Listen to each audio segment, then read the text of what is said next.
네, 김건희 휴일에 뭘 하고 있었나 봤더니 개를 끌고 나가서 편의점에서 서성거리는 모습이 목격됐습니다. 아, 경호원들 새벽 1시에 저 무슨 개고생입니까? 박시동 소장님 어서 오세요. 네, 안녕하세요. 아, 어떻게 보셨어요 저거? 설마 했는데 여러 사람 고생시키네요. 야, 민폐의 상징이네. 민폐 끝판왕이에요. 네. 아, 정말 참 기가 막힐 노릇이고요. 네. 저렇게 돌아다니면요. 네. 경호처가 정말 개고생하거든요. 아, 그럼요. 그 대통령이 어디 간다. 갑자기 뭐가 당겨가지고 뭐 어디 마시러 가자, 예. 먹으러 가자. 그렇더라도 1시간 전에 이미 쫙 깔려야 한다는 거예요. 그렇죠. 그 뭐야 저게? 진짜. 에?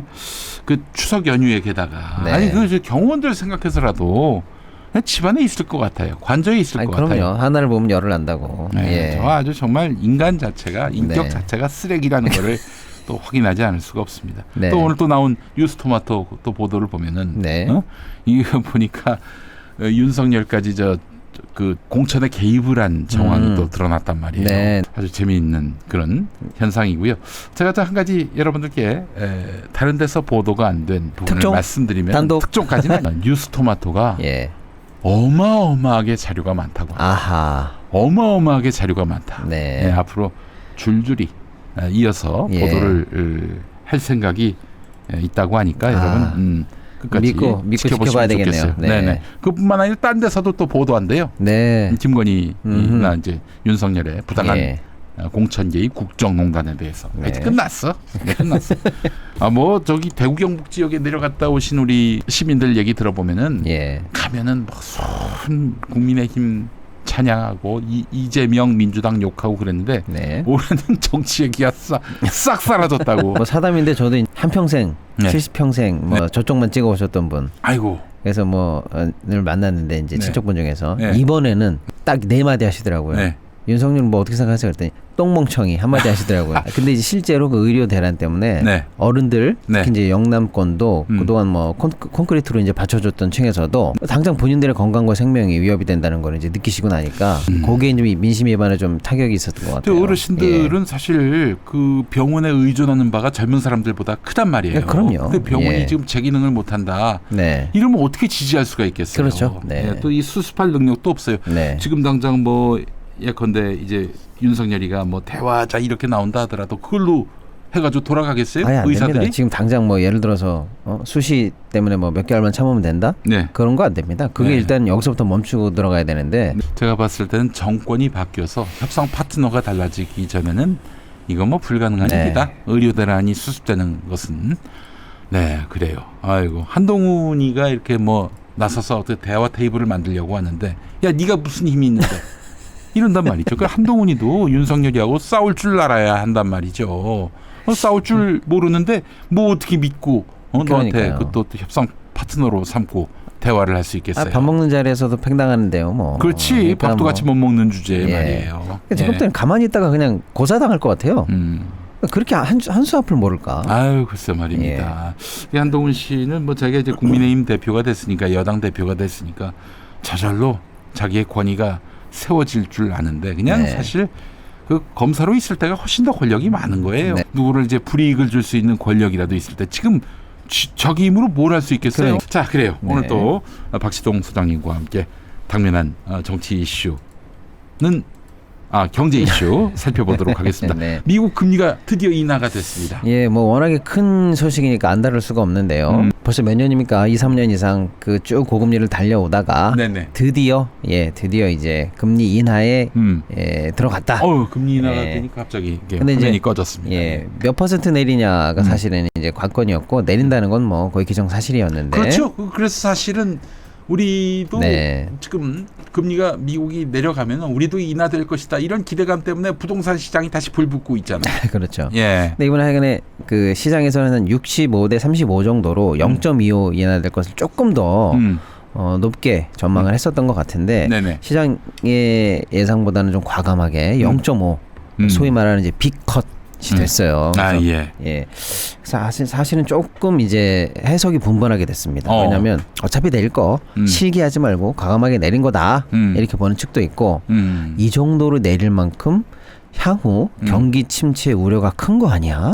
라고 생각해서 너무 오히려 고금리면은 사실 경기가 얼어붙죠. 예. 그러니까 이제 앞으로 경기 침체가 심할 거라고 예상을 하니까 빨리 내려서 많이 내리고 빨리 내려서 침체를 좀 막아보자라는 그런 어떤 공포감이 반영된 거 아니냐라고 하면은 네. 거꾸로 네. 많이 내리는 게 좋다는 게 아니라 많이 내렸기 때문에 침체의 증거가 된다라고 해서 네. 이번 B컷을 놓고 해석이 지금 현재 분분한 상황이고요. 네네. 그래서 일단은 미국 상황이 어떻게 돌아가는가 보면 이제 동시에 미국 경제 성장률이 당초에는 올해 연간 2.1 네. 성장으로 예상을 했다가 어저께 이제 2.0으로 0.1을 낮추는 네. 그런 발표가 있었고요. 네네. 그리고 이제 가장 중요한 게 금리를 잡아야 되는 목표가 첫 번째 최근 한 2, 3년간 계속 물가 아니었습니까? 그렇죠. 물가 때문에 고금리를 구사해서 결국에는 통화량을 흡수해서 물가를 낮춘다가 네. 목표였는데 예. 물가는 어느 정도는 잡혀간다. 네. 일단 자신감을 보이는 것 같고 네네. 반면에 경기가 안 좋아질 것을 이제 너무 고금리 때문에 경기가 안 좋아질 것을 우려한 건데 그 안 좋아질 것의 가장 포인트가 되는 부분이 고용입니다. 그래서 고용 관련해서 지금 어떻게 보고 있나 봤더니 현재 시장이나 미국 당국이 예측한 것보다 실업률이 좀 높게 나오고 있어요. 네. 그래서 4%대를 넘고 4.2까지 나오는 상황으로 봐서 아니야 지금 이제 물가는 어느 정도는 잡아가는 것 같은데 이대로 고용 상황을 내버려두면 잘못하면 침체가 빨리 올 수 있어. 네. 요거를 더 우려한 것 같습니다. 네. 그래서 일단 과감하게 낮춰졌다 이렇게 봐야 되고요. 네. 또 이제 재미로 뭐 재미는 아니지만 이제 결까지 이 얘기가 지금 그럼 이게 대선에 어떤 영향이 있을까? 이런 미국 것도 대선. 그렇죠. 예, 다가올 11월에. 그렇습니다. 예. 예를 들어서 민주당은 이런 입장이에요. 거 봐. 금리 내렸지. 물가 잡혔다는 얘기 아니야. 그러니까 그 어려운 걸 우리는 해냈지. 경제 침체도 아직 안 왔고 금리 관련해서 물가도 잡았고 그러니까 이제 편안하게 내릴 수 있으니까 앞으로 괜찮고 우리가 해냈잖아. 약간 이런 느낌이고 네네. 트럼프는 예전에 이런 얘기를 했어요. 내려가야 되는 건 내려가야 되는데 연준 니네가 대선 전에 내린다는 거는 이거 민주당 도와주는 거 아니야? 네. 그러니까 내가 내려도 내가 내리니까 대선 전에는 아무것도 하지 마. 그리고 심지어 파월 연준 의장한테는 아무것도 하지 않고 대선만 넘기면 내가 자녀 임기는 보장할게.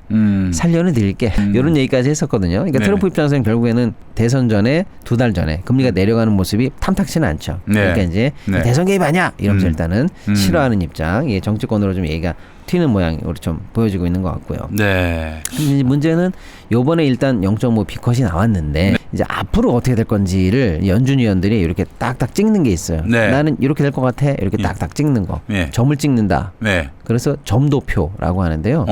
점도표가 이제 공개가 되어 세 달에 한 번씩. 향후의 그 추이를 예견할 수 있는. 그렇습니다. 그래서 연준 위원들이 난 앞으로 이렇게 할 거야라고 찍은 그 점도표의 중간값. 네. 중간값을 보통 이제 그럼 앞으로 3달 뒤, 4달 뒤, 5달, 뭐 10달 뒤, 심지어는 2년 후까지 이렇게까지 예측을 하는 기본 어떤 좀 바로미터로 삼는데 장기 예보 같은 그렇습니다. 것이군요. 날씨. 그러니까 이제 제가 볼 때는 한 6개월 넘어가는 예보는 별로 의미는 없어 보여요. 제가 볼 때는요. 네. 상징적인 정도, 큰 틀 정도만 봐야 되는데 네. 연말까지의 점도표가 예. 지금 나와 있는 것보다 훨씬 낮은 지금 이제 5.0이 됐거든요. 네. 0.5가 낮아지면서. 예. 근데 연말 점도표까지를 보니까 4.3에 걸려 있어요. 그럼 더 내려갈 여력이 앞으로 있다. 2번 남았는데 네. 그럼 결국에는 0.25 이상으로 해서 2번씩을 더 내릴 수 있다는 얘기가 나와요. 그 전망이 좀 오히려 이번에는 의미가 컸다 이렇게 보는 거죠. 네. 그래서 일단은 2번 정도 더 내린다면 확실하게 4점대 중반까지는 나간다 이렇게 보면은요. 우리하고는 거의 이제 1%대로 붙어가는 거는 상황이 되니까 네. 이제 다시 한번 한국은행의 고민이 커지는 상황이죠. 한국은행도 내려야 합니까? 이게 이제 바로 그거죠. 내릴 거냐 말 거냐인데 예. 내리자니 지금 또 부동산 딱 시장 그거예요. 불 붙었는데 지금. 예, 부동산 시장하고 가계부채 때문에 못 내리는 상황이거든요. 네. 그러니까 지금 이제 고민은 고민대로 커져 있고 정부는 아이 그러거나 말거나 내려 이러고 지금 팔을 꺾는 상황이고요. 정부 여당은 그렇습니다. 부동산 시장이 또 불이 붙어야 또 자기들한테 도움이 된다고 맞습니다. 판단하니까. 예. 보니까 뭐 오늘 한겨레 보도를 네. 보면 둔촌 주공 네. 이제는 뭐 그 시중 은행뿐만 아니라 네. 뭐 그 지역 농협 지역 농협도 막 빌려줄 수 있는 이런 네. 구조가 됐다고 하더라고요. 예. 그게 이제 무슨 얘기냐면은 저희가 한번 지난번에 다뤘나 지지난번에 다뤘지만 이복현 네. 감독원장의 엉망진창 대출 규제책 때문에 예. 시중은행이나 뭐 우리 소비자들이 예. 그야말로 혼돈을 겪었다.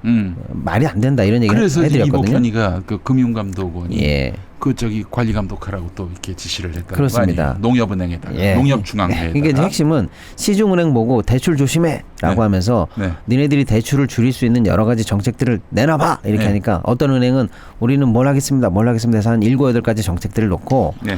대출을 소위 줄이는 여러 가지 대책들이 중구난방으로 나왔어요. 근데 이게 문제거든요. 예를 들어서 A은행에서는 예를 들면 둔촌중앙에서 가장 크게 문제가 되는 게 뭐냐면 잔금이에요. 네. 2달 있으면 잔금이거든요. 예. 근데 잔금을 치를 수 있도록 현재 설계되어 있는 금융상품이 뭐냐면 조건부 전세대출이거든요. 네.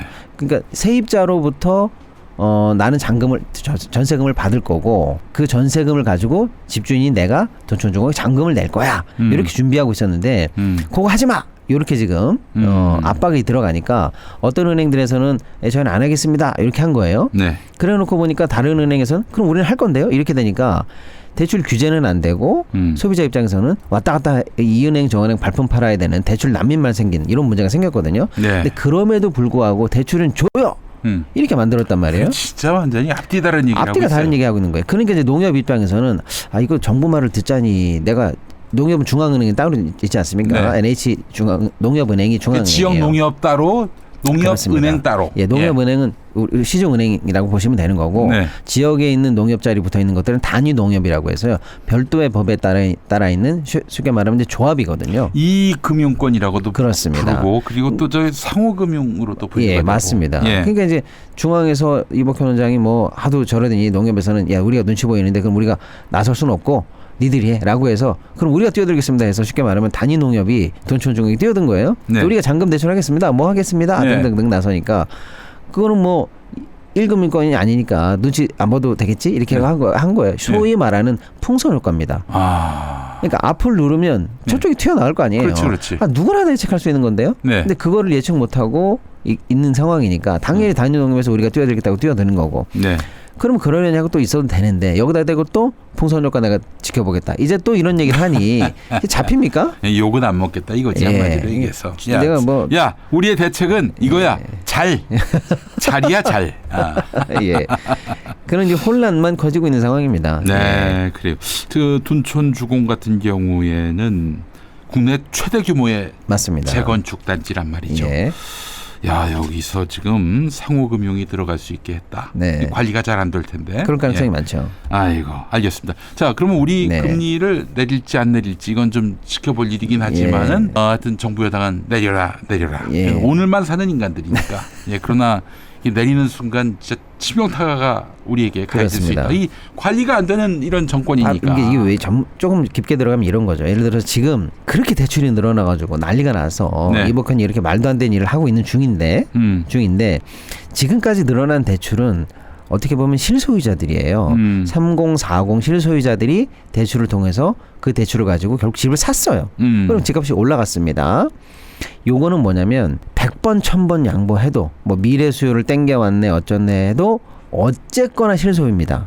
그런데요 저금리 기조로 내려가서 앞으로 불이 붙는다면요 네. 뭐가 걱정이냐 이제 투기 수요 입장에서도 금융 조달이 쉬워지면 뭐 가지고 대출 받아서 집 사지 뭐 이렇게 할 가능성이 열리거든요. 그래서 지금 위험한 것은 한국은행 입장에서는 지금 저금 미국이 내려주고 다 내려줘서 원래는 내수 때문에 지금 경기가 너무 안 좋잖아요. 네. 그래서 어쩔 수 없이 내리긴 내려야 되는데 정부 네가 집값에다 불을 붙여놔가지고 내가 못 내리는 거야 라고 하는 중인데 만약에 한국은행 입장에서도 걱정하는 건 이번에 미국 때문에 또는 이제 전체적으로 내린다면 그동안은 잠잠했던 실수요가 아니라 이제 투기 수요까지 이제 자산 시장이 들어와서 부동산을 사기 시작한다. 네. 싸게 금융 조달해서 그러면 이제 진짜 집값에 잔불이 아니라 이제 완전 큰 불 붙게 생겼거든요. 이걸 가장 걱정하는 중입니다. 그래서 사실은 좌고 오면 막 이러지도 못하고 저러지도 못하는 그런 상황입니다. 그러니까 내수, 자영업자 경기